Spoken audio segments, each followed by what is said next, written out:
بھلا تم نے ان لوگوں کو نہیں دیکھا جن کو کتاب سے حصہ دیا گیا ہے کہ بتوں اور شیطان کو مانتے ہیں اور کفار کے بارے میں کہتے ہیں کہ یہ لوگ مومنوں کی نسبت سیدھے رستے پر ہیں؟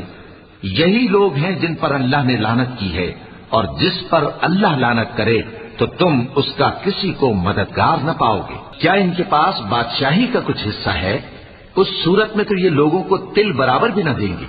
یا جو اللہ نے لوگوں کو اپنے فضل سے دے رکھا ہے اس کا حسد کرتے ہیں۔